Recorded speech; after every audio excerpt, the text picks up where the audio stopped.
नवरात्रि के पंचमी को स्कंद माता की पूजा की जाती है। स्कंद माता को बुद्धि, विवेक और विद्या प्रदान करने वाली देवी माना जाता है। स्कंद माता की विशेष कृपा पाने के लिए केले का भोग लगाया जाता है। तो आइए जानते हैं कि नवरात्रि के 5वें दिन स्कंद माता की पूजा अर्चना कैसे की जाती है। जय माता दी। मेरा नाम आर्यन पांडे है और आप देख रहे हैं एस्ट्रो वेदांता। तो सबसे पहले चर्चा करते हैं कि स्कंद का शाब्दिक अर्थ क्या होता है। स्कंद का अर्थ होता है आसक्ति। आसक्ति 5 शब्दों का एक समूह है। ये 5 शब्द होते हैं भौतिक रूप, संवेदना या भावना, धारणाएं, मानसिक गतिविधि या संस्कार और 5वां होता है विवेक। इन 5 शब्दों को मिलाने से आसक्ति बनती है और आसक्ति का पर्यायवाची शब्द है स्कंद। तो आसक्ति का ही दूसरा नाम स्कंद माता है।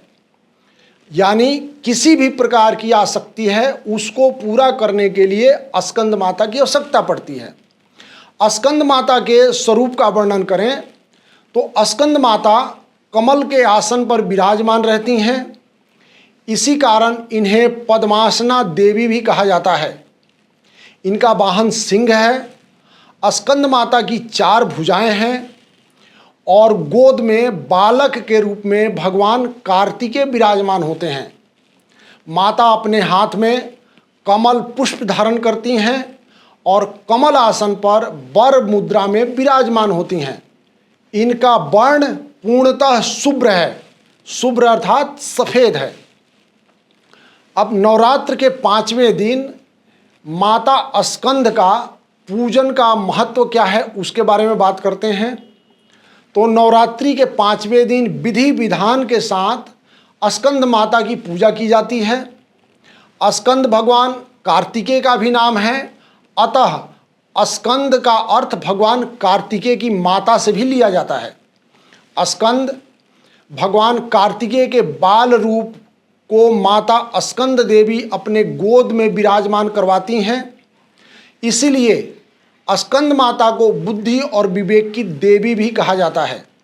नवरात्र में स्कंद माता की पूजा करने से ज्ञान, बुद्धि और विवेक में वृद्धि होती है। अब स्कंद माता के पूजा की विधि का वर्णन करें तो माँ दुर्गा के 5वें स्वरूप स्कंद माता की पूजा शास्त्रीय विधि विधान से की जाती है। माता की पूजा में पीले या लाल रंग के वस्त्रों का उपयोग किया जाता है। सबसे पहले गौरी, गणेश, कलश और नवग्रह की पूजा करें। उसके उपरांत माता को रोली, अक्षत, पुष्प, फल, मिठाई, धूप, दीप, नैवेद्य, अक्षत, चंदन आदि अर्पित करें। स्कंद माता की पूजा में लाल और पीले फूलों का प्रयोग सबसे ज़्यादा किया जाता है। माता को फल, मिष्टान और पान सुपारी भेंट करने के बाद उनकी प्रदक्षिणा करें। घी और कपूर से बने दीपक से माता की आरती करें। दुर्गा सप्तशती, दुर्गा चालीसा और दुर्गा स्तुति का पाठ आप अपने इच्छानुसार और श्रद्धानुसार कर सकते हैं।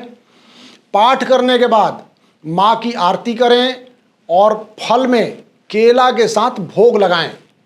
सबसे आखिर में क्षमा याचना करें।